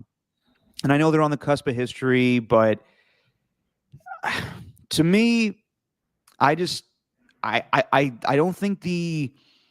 not think the Chiefs have ever played a running game like this. And I know that the Niners were dominant a year ago with Christian McCaffrey. It was different, though. This offensive line is 10 times better than what the Niners had a year ago. I just think that we can talk about how Steve Spagnuolo is a genius and he can have these all designed blitzes and disguised blitzes. And that may frazzle Jalen Hurts at times. But I don't think they can stop this running game. I think it will be hard for them to stop the running game. And even if they do, at times, the play action fakes will be there. I do think that Trent McDuffie and all these guys in the secondary are very good, but one-on-one with A.J. Brown, I don't know. So, with that being said, I think it's going to be a very low-scoring game. I think that the Eagles are going to control the time of possession. The key to this is just keep hanging on to the ball and minimize the possessions that Patrick Mahomes has. Mm-hmm. So against my better judgment, I'm going to go with the Eagles. I think the Eagles are going to win the Super Bowl. I got the final score 25-20. Wow. And on his birthday, I got Saquon Barkley being MVP. Wow. All right. Nice. Yep. You want to do some party prop bets, Derek? I got sure. I got 8 questions for you. All right. We're going to go into a little hard knocks. Ooh. I love how we do this for the prop bets, not the actual game. Yeah. Yeah. Party prop bets. That's what it's all about. Now, for like when you say party props, like just for parties or for the Super Bowl? Well, it's for the Super Bowl, but it's more fun, Derek. This isn't gotcha. We're not going like over under on Travis Kelce's receiving yards. Gotcha. We're not doing any of that. Well, one interesting one that Tim Webb brought up yesterday to us was what's more likely, or what happens first, that Saquon gets a cake for his birthday, or that Saquon says happy birthday to me?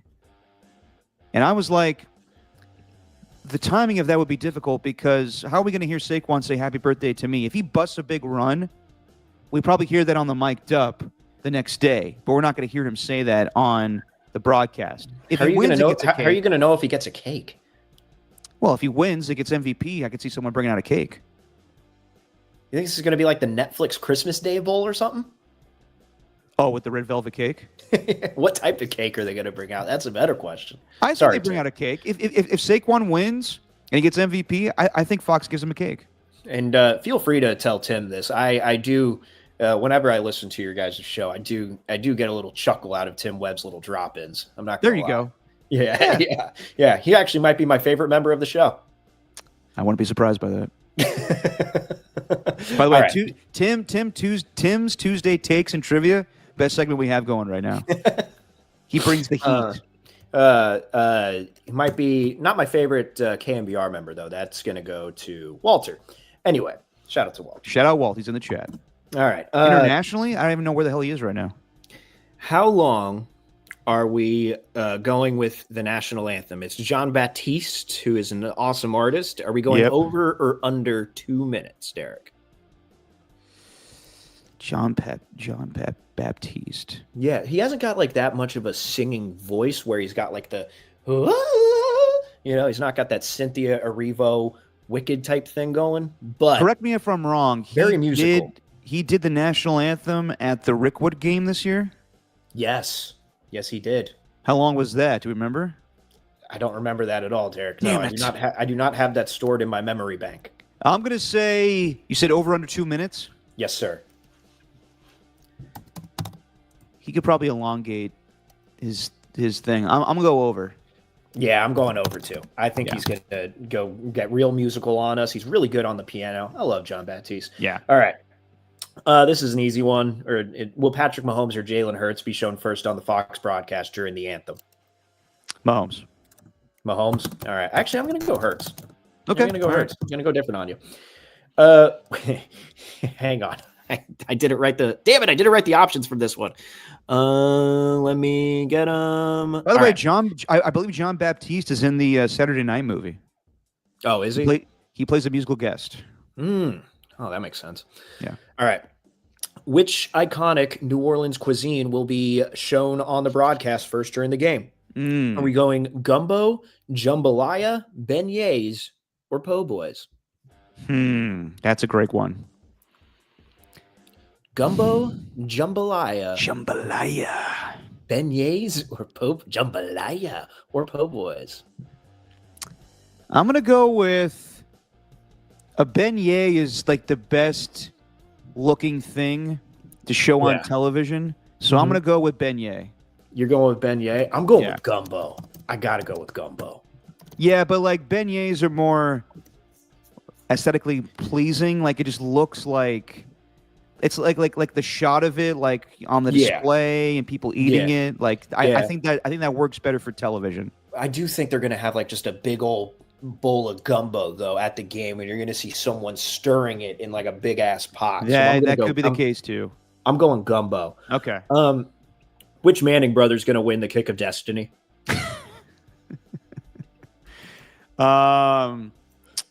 You're not a kicker, Eli. You're gonna be a quarterback. Yeah. So what has to happen for them to win? Just like the first person that makes the field goal? Honestly, I don't know the rules, Derek, but I'm sure we'll learn of the rules as we're watching the broadcast. Yeah, I mean, I love myself some Peyton Manning. I'm gonna go with Eli. You're gonna go with Eli. I'm gonna go with Eli. I'm gonna go with Peyton. I think Peyton's gonna win. I think Peyton's got a boot. We just don't even know it. All right, a little boot. I think a little boot. I got a rocket foot. Oh man, you know they're gonna use that as content for the Manning cast too. Oh, of course, they're just gonna be. They're gonna bring like a kicker on, and and Eli's gonna be like, watch this, guest. We have Adam Vinatieri on for the Patriots game. Just analyze Peyton's kicking motion here. This was during the Super Bowl last year. That's my Eli impression. Your Peyton's better. Total songs played during Kendrick Lamar's halftime show, over or under 10.5.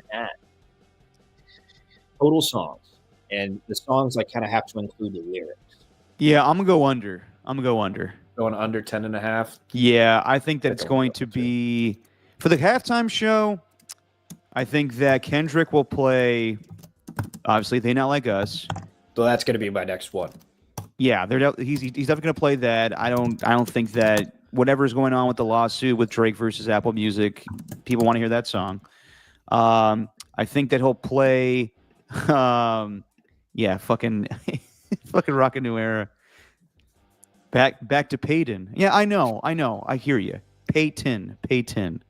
I think that he'll go Squabble Up. Mm-hmm. They'll do swimming pools probably. Yeah, that's a hard one. I don't know. I think he's going to go. Swimming pool's a little dark actually. I think he's going to go All Right. I think he's going to go Humble. You know what? Definitely All Right, because I could see like a New Orleans band playing with him on that one. And he is playing with SZA, so I think All the Stars from the Black Panther album is going to be up there. Yeah. You said Humble, right? Yeah, I wouldn't be surprised, man, because we're guessing a lot of these songs. I know it's all about play the hits. I wouldn't be surprised if Kendrick kind of goes underground a little bit, you know? Something with a little Section 80? Yeah, maybe. I mean, even like just straight up from Good Kid, Mad City, you know? Anything from there? Well, yeah, swimming pools would be one of those, but Like that was one of the more popular songs. Wasn't Drake featured on that one? Not in Swimming Pools. He was on that album. I remember that. It was Drake and him on fucking Problems back in the day. Yeah. I think he probably does. What was the one song he did for the second album? I Love Myself. I Love Myself. Yeah, there's that. There's Love. But I don't think it's enough to add up to 10. Yeah. All right. So I think I'm going under 2. Okay. When will he play Not Like Us? Beginning, middle, or end? You think he's going to open up with it? You think it's going to be in the middle? You think it's going to be at the end? I think he closes with They Not Like Us and he plays it 5 times in a row. No, he does it. I think he saves it for last because then everyone's going to be like, "Oh, that's it. He's caving in to Apple Music." Now he'll save it for the end. I had that at the end too, dude. I think he's going to close out with it. And SZA, will she be wearing a jersey of any kind during the performance? Will she be wearing a jersey, Derek? Yes or no? If she did, where's she from? St. Louis. She wear like an old Marshall Faulk jersey. In her most recent album, she wears a St. Louis Blues jersey. So, does she? I think she will. Look, I'm going yes. I think she's going to be repping the St. Louis Rams. I think she's going to be wearing like an old school, like maybe Marshall Faulk, Kurt Warner, Steven Jackson. I don't know. I think she's going to be doing that. Okay. So I'm going yes. I would say no. I don't think she's going to wear a jersey, but she's going to wear those weird alien bug eye things. Good call. I like that. All right, this is the usual one. I got one more, and then I got a tiebreaker, but this is the usual one. Okay. Easy. What color Gatorade going to be poured on the winning coach? We going the green, yellow, lime, orange, blue, purple, clear, red, or pink? I'm gonna go pink. This year. Pink. Derek's going pink. All right, I'm going orange. Okay. I'm going orange. All right. And what's the last one? I like orange. I don't know. I like green, lime, yellow, actually. Okay. Last one. This is the tiebreaker. Straight up. How long in minutes and seconds will the game last? From the moment of first kickoff to the moment the game goes final. Minutes and seconds. I guess, well, just tell me how many hours and then I'll just try and can I go hours and not do all the math? Yeah. Well, last year it went really long because it went overtime. Well, you don't think it's going overtime, right? That's what you had with the final score of the game. I actually think it's going to be a quicker game because of the running game with the Eagles. I'm going to go 4 hours, 27 minutes. Okay. I got 4 hours, 48. Like, that's what I'm going with. Almost 5 hours. Jesus Christ. I don't know why I wrote that down. All right. So that does it for a little party prop bets. And there you go. You can celebrate that a little bit tomorrow. There you go, everybody. All right. So there you go for the Super Bowl. Let's do a little jackass of the week and pop culture catch up and one things here real quick. Breaking news: Ben Simmons got a buyout with the Brooklyn Nets. He's going to join the LA Clippers. Oh, there you go for Ben Simmons. Speaking of which, in an hour and a half, the Lakers are going to play the Pacers. This is my jackass of the week. And it's not like a negative thing, like this guy was acting like a jackass. This guy must feel like a jackass. The ESPN executive that decided to flex the Pacers-Lakers game to today at 1 o'clock in the afternoon because he thought that Luka Doncic was going to make his debut. So here's the timeline of events from courtesy of Rob Perez, Worldwide Wob. Tomorrow's game between the Lakers and Pacers tips off at 1 p.m. Pacific time. This was originally believed to be Luka's Lakers debut. Because of this, ESPN flexed out a Friday night's Jazz-Suns game to pick up the Saturday game in L.A. A problem arose, though, because ESPN was scheduled to air Duke and Clemson at 3 p.m. Pacific, and the Laker game would have ran into the start overlap with it. As a result, Duke and Clemson was pushed back 30 minutes. These programs decided to push that game back in order to accommodate ESPN. Then, news dropped yesterday. Luka's not going to play today. No, he's going to play Monday against Utah.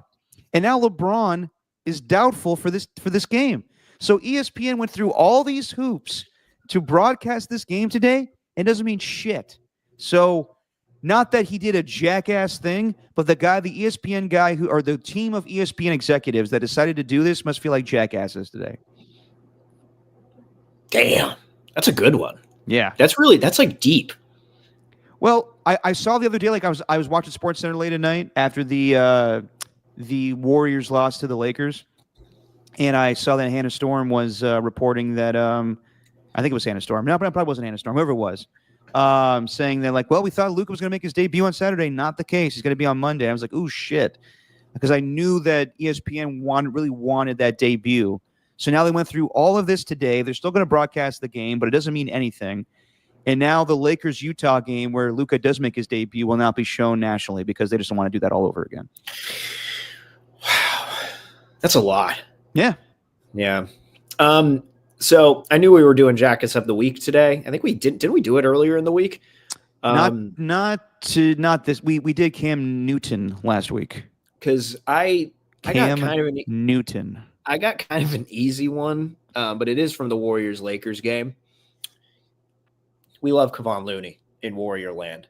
And Jared Vanderbilt going after him. I don't have a problem with Jared. I don't have any problem with Jared Vanderbilt. All right? I really don't. Like, but when you do this to my man Loon, you get Jackass of the Week on Vanderbilt's offensive board. So the Lakers giving the Warriors a little bit. Don't you dare choke my man. He's like, this actually made me laugh when I watched it. It's like Jared Vanderbilt. I'll just turn down the volume on that. He's like, what you do? What you do? It's like, get your hands off Kevon Looney's neck, man. Looney doesn't want any problems. You don't want any problems. It's like, that's like when someone like is at the dog park and their dog comes to attack my dog, even though my dog didn't do anything. That's what it felt like when I was watching Looney. Looney didn't do nothing. He doesn't mean any harm. Get out of the way, Jared Vanderbilt. You're my Jackass of the Week. Yeah, Kevon Looney. Don't mess with him. He definitely is not the one to get into a fight, but if he needs to, he will. Not saying like he's soft or anything, but like if he needs to protect himself, he will. And Kevon Looney didn't want any problems there. No, so it's like you do that, like you're just trying to start something. So again, after this podcast, Jared Vanderbilt, no problem with you at all. But for that, you're the Jackass of the Week. Sorry about it. Yeah, I saw that. I mean, like Looney came down and swiped him in the face, but it wasn't enough for Jared Vanderbilt to get all butthurt like that. I was wondering if Kevon Looney was going to play in this game because I thought with the move with Jimmy Butler that they were going to make the move to trade Looney and GP2 for Vucevic, and that did not come to fruition. So Looney and GP2 will play out the rest of the year on expiring contracts, and we'll see where they go from there. And Jimmy Butler, while Luka's not going to make his debut today, Jimmy Butler will make his debut today against the Chicago Bulls. My biggest thing is, after talking to a lot of people this week, how is the starting lineup going to go? Because at first I was like, is Jimmy going to play the 2? And then JD was like, no way. They got to have Jimmy playing the 3 or the 4. Yeah, he's got to be a forward. Well, yeah, of course.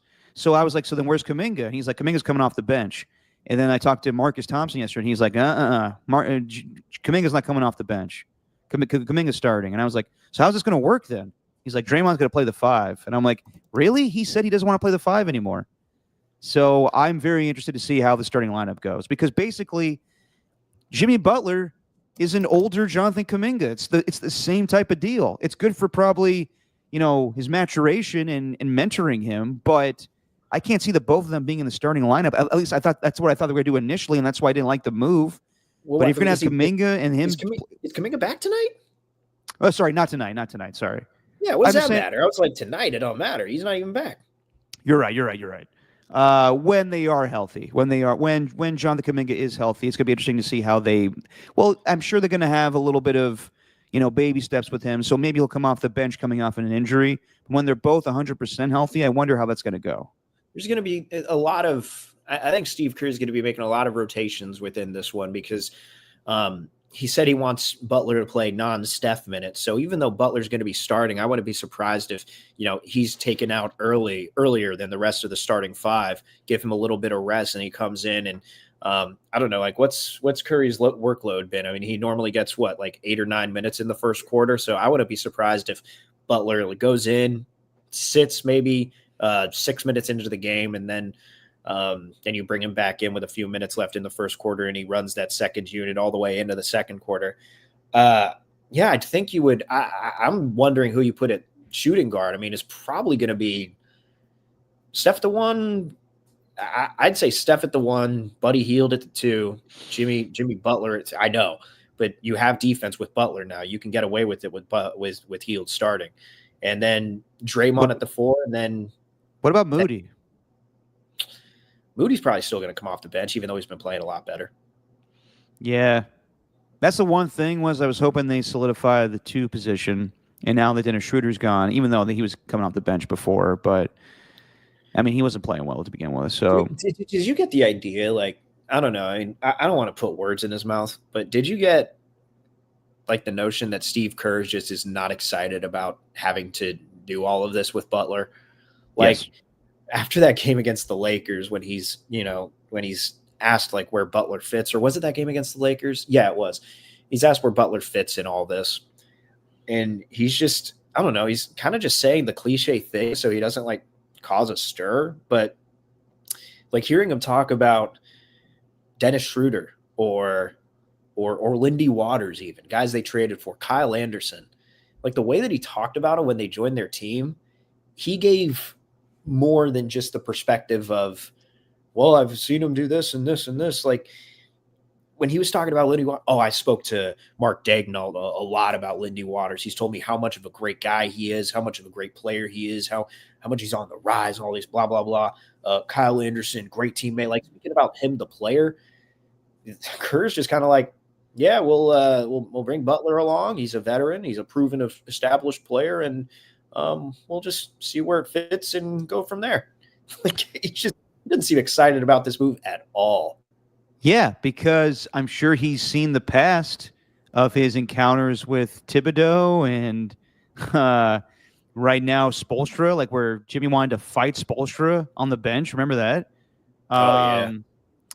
And then Pat Riley, like and also like basketball wise, I'm sure Steve is kind of like, I don't know how he fits. This is like now I'm going to have to do a lot of mix and matching and we'll have more of a consistent lineup. But I'm sure Steve was like, when the news broke, my reaction was, ugh, because I heard from reporters and you heard it from, reports out there. And I heard it firsthand from people that cover the Warriors. Steph and Draymond did not want to do this. And I'm sure that Steve didn't want to do it either.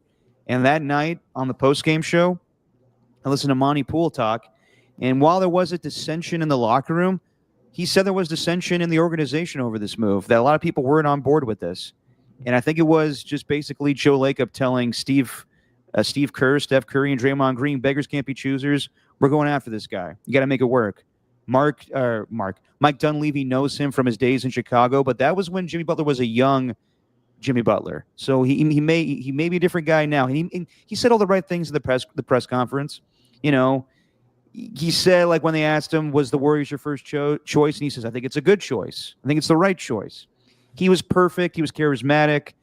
He said all the right things. He's really smooth with the media. Like, don't let these last, few months fool you. Like, Jimmy Butler's always very smooth personality-wise. Like, that's why he's got a lot of friends in high places. I got friends in high places. He'll be singing a lot of country, too. Yeah, but a lot of hootie.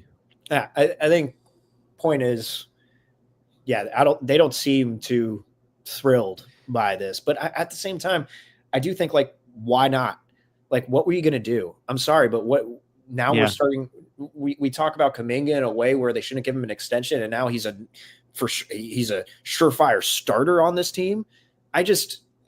Where does it end here? Like we complain so much about how just stagnant and kind of boring the Warriors are. And then they make this move and the Warriors are like, well, we don't want to do that. You got to do something. How are you not okay with this?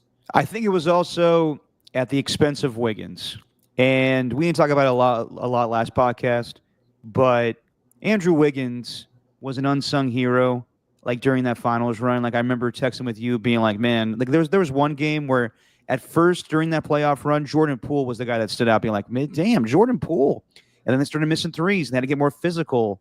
And that's when I remember texting you being like, man, we need a physical game from Andrew Wiggins. You were like, Wiggins isn't going to do anything. And then sure enough, that's when he turned it on. But that's all that I remember of Wiggins being intense. Yeah, there were games against the Minnesota Timberwolves where he wanted to prove it to his former team, but it was inconsistent. But I think when you hear these guys speak about Andrew Wiggins, Steve loved him because he was a low maintenance player and he did what he was told. The only controversial thing they ever had with Wiggins is because he didn't want to get the vax, and in the end, he was a good teammate and got it done. Yeah. So then, I think that Steve just likes the guys that aren't going to bitch, and he has that with Draymond, and he gets by with him, and now he's going to have it with Jimmy Butler. I think the more telling thing was Steph after that loss to Utah, where they're like, "What do you think about Jimmy Butler going?" He talked glowingly about Wiggins, and then he's like, "Yeah, Jimmy Butler, established player, great pro, a lot of drama in Miami." The fact that he said that like early on makes me believe that he was like, I really didn't want to do this. Right. But who knows, man? Who knows? Like maybe they just Pat Riley brought out the worst in him, and I think I don't know. Well, the Warriors have to treat him kind of with kid gloves. Also, Derek, I got to say this. You should see the talk within Miami Heat circles. Like, you should see it within, like, Levitard, I think is a pretty good representation. Mm-hmm. I think for whatever it's worth, the Reddit account for the Miami Heat is a good representation. Okay. People hate Pat Riley over in Miami right now. Like, more people are despising Pat Riley for making that move rather than Jimmy Butler and his actions. They felt like Jimmy Butler deserves to act the way that he did and not have Pat Riley treat him the way that he did after they were simply going on vacation before Jimmy Butler got there. Then they were making NBA finals. So I think the way that Warriors fans are feeling about Wiggins is the same thing that Heat fans are feeling for Jimmy Butler. They don't feel like he did anything wrong. I think that's something to take into account. No, definitely. And then when you see that Athletic article where apparently Jimmy Butler called Pat Riley's last Hail Mary to talk to him unhinged, where Pat basically sat him down. Did you see this at all? Yeah, I did. Yeah. He sat him down. He tried to talk to him man to man. I guess Jimmy Butler just lost his father a year ago. And Pat, I guess, cried and related to him about losing his father. And while Pat Riley tried his damnedest to relate to him, Jimmy Butler was like, get away from me. Some could say like that's cold-blooded. Some people could be like, why did it take this long for Pat Riley to be that sympathetic towards Jimmy Butler? So right. We'll see what happens. That's all I can say right now. And my first reaction was, I feel like no one wanted to do this, but it was desperate. It was out of desperation. Let's just see how it goes. I have to go with the flow at this point. We're going to see later this afternoon what Jimmy Butler brings to the Warriors. Yeah, I'm actually looking forward to it. If we're done, I got to go start. We got to move all our stuff out of Walnut Creek still. I mean, we still got the place, and we paid it a prorated amount, Derek. So we still have it, and we got to go move stuff. I always hate that shit. Are you spackling at the old place? Oh crap! I got a spackle. Yeah, dude, I got a spackle. The spackling is going to be on Monday though. I got a spackle all over the wall. Yeah, damn right you do. All right. Lastly, we'll do pop culture catch up real quick. Watched last night the Saturday Night Live at part 2 of the documentary series. Doing a whole documentary on the cowbell sketch is fascinating. Yeah. I always thought that Adam McKay wrote it with Will Ferrell. The fact that Will Ferrell came up with it on his own was interesting to me. They originally wanted to call it the woodblock sketch, but cowbell sounds better. Just everybody they got to talk about it. Dana Carvey, Jimmy Fallon, Chris Parnell, everyone involved. And they interviewed Blue Oyster Cult about it. And a lot of them appreciate the sketch, but also like hate that people, always throw cowbells at them and ask them about Gene Frankel and a made-up person, a fictional, member of the band. The one producer, Jesse thought Gene Frankel was real. She didn't understand that he was fake. And when Chad Smith showed up as Gene Frankel, because it's something that they set up in the documentary, she's like, "Oh, so that's Gene Frankel." I'm like, Jesse, no, he's a fake character. That's just the drummer for Red Hot Chili Peppers.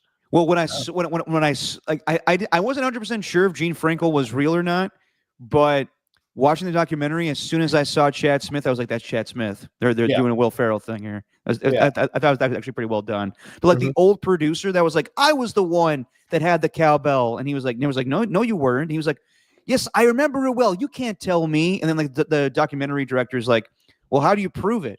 Prove what? That you were the cowbell guy? Who would I have to prove it to? Me." He was like, "I can't prove it."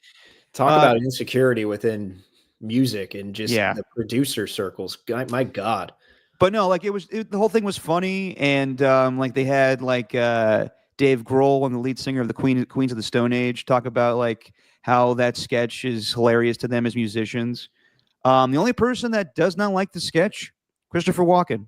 After all these years, he wants to be known as a respected actor. When people come up to him and be like, "I got a favor," he's like, that sketch has run its course." And they ask Will Ferrell about it at the end, and he's just like, "Do I feel any remorse? Not really. No, I made a great all-time sketch." Yeah. Did you like that little scene where they zoomed in on Christopher Walken in the background and he's cracking up when Will Ferrell's doing the cowboy? That made me laugh so hard, dude. I mean, it's crazy how that sketch, I can't say I remember when it came out, but over the years it's picked up so much steam, and like, yeah, they're playing it at sporting events, and people in college know about it. Like it's just built up so momentum, and hype and fame. To me, like that being the most popular sketch in SNL history, I don't know about that. Like there's characters that stand the test of time, just like, Wayne's World and whoever you want to pick throughout the years. But yeah, like people, like that's how they know Christopher Walken. Like I think when anybody like wants to be like goofy and like dancing, they kind of do like a Will Ferrell thing like that. And his beard and the way he looks, like he's Yeah. like I don't mean this in a negative way, but like he Will Ferrell kind of looks like Damon Bruce, just like with the like just kind of the beard. And him just like dancing in the background, like not like Damon is like that, but like he's kind of like he's just kind of ridiculous like that. Like it's kind of hilarious. You got David Bruce out of that? A little bit, yeah. I like how he went to the wardrobe people and he's just like, yeah, like I need this to be 10 times shorter. I need this smaller. I need it in a much smaller size, and didn't tell anyone about it. That's the beauty of Saturday Night Live sometimes. Like Chris Walken in the dress rehearsal or whatever, didn't use nearly as much of his energy as he had in that sketch. And then when he came out firing, and Will Ferrell's like, "Well, I got to go bigger than that." Yeah. Like, so it's really cool how they built off each other. I would say it's the most popular as far as just culturally. Like you say, Wayne's World, I think the movies were more popular than just like the Wayne's World sketches. Like they turned into like I don't know, Jesse, for example, was like, "Oh, that was a sketch on Saturday Night Live." I was like, "Yeah." No, that's fair. If you're not an SNL head, you may not know that, but like Night at the Roxbury or like any of the characters that stand out, Coneheads. Night of the Roxbury is a classic. That's Jim Carrey in the original one where he's like, kind of giving you the mask look. Yeah, but like as far as just like a standalone sketch, that's one that everybody remembers. Or like like as far as like Christopher Walken sketches, like you remember Colonel Angus? No.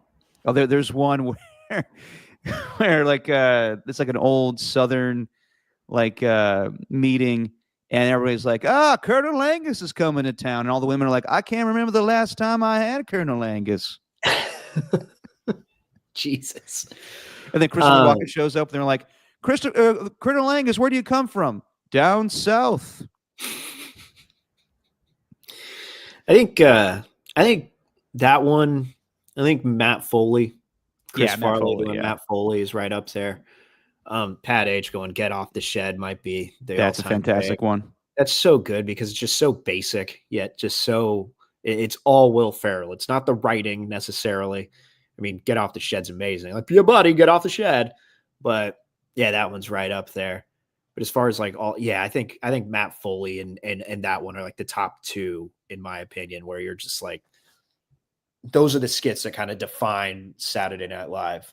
I mean, I know like there's obviously the older ones and stuff like that, but I don't know, just those two, it really feels like brought it back to, I don't want to say like brought it back to life because there's a whole bunch of other seasons, but those two are just iconic. Yeah.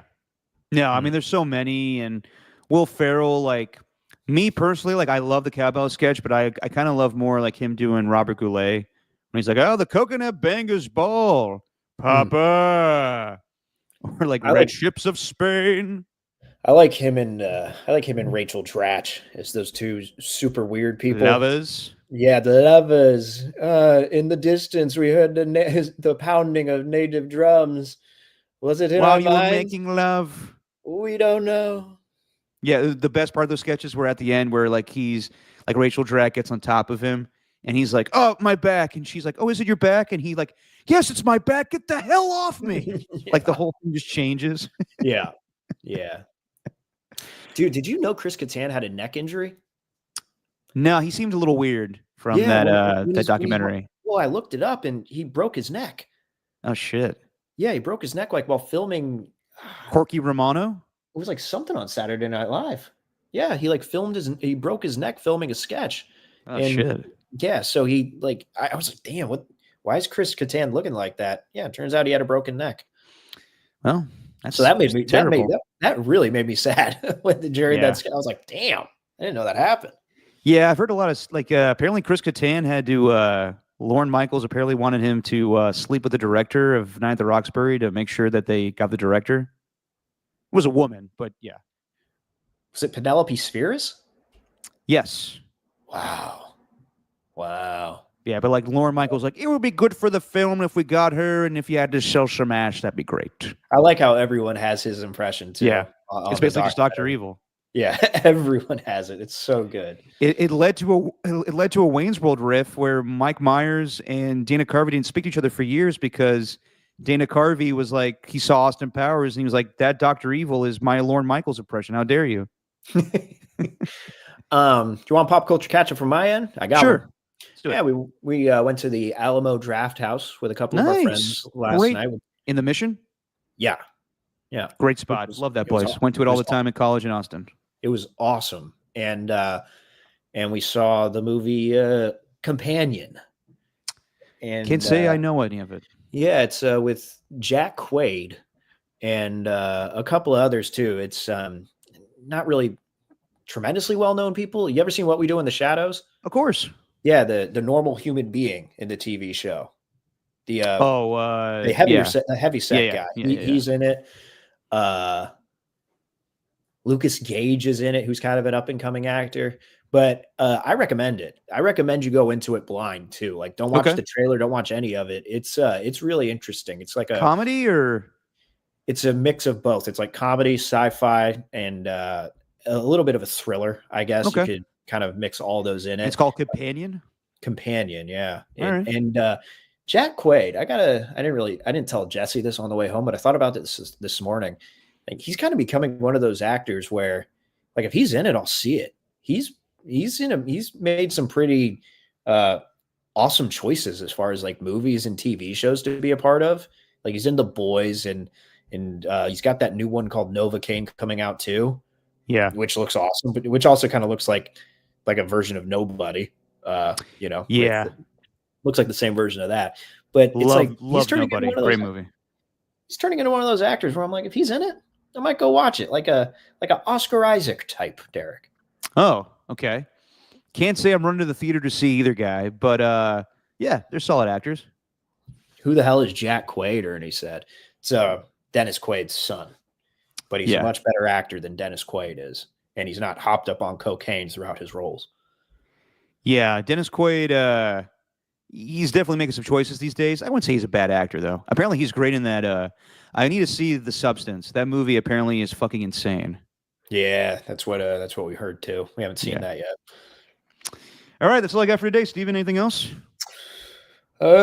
Just enjoy the Super Bowl, everyone. Holy shit, it's gonna be a good one. It's gonna be a bumpy ride. Yeah, we will be. I guess let's do when the Warriors play next week. They play Monday. I'm assuming Monday. Yes, they do. Okay, so Let's do Tuesday next week. We'll do Tuesday to react to the Super Bowl. And that might be our last show for a little bit of time because we usually do a little downtime. I'm off to Del Boca Vista again to see me mom. So we may take a little time off. I'll bring my laptop with me, though, just in case there's any breaking news or whatnot. Are you covering the All-Star break? Or the game itself? No, I won't be going to it. Okay. Well, then, yeah, we'll probably we'll do one final show this Tuesday. Take a little time off.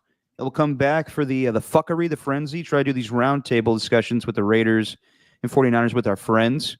But yeah, to everybody in the chat, to Rock a New Era, Ernie 2, Ernie 1, Jesse, Pat H, The Reckoning, Walter, AJ Cruz, Tacky for a little bit of time. And I think that's it. All right, guys. We'll see you guys on Tuesday. Steven, I'll see you tomorrow. Say what you say, my friend. LiAngelo Ball performing at the All-Star game. You got to be kidding me. That's just our opinion, man.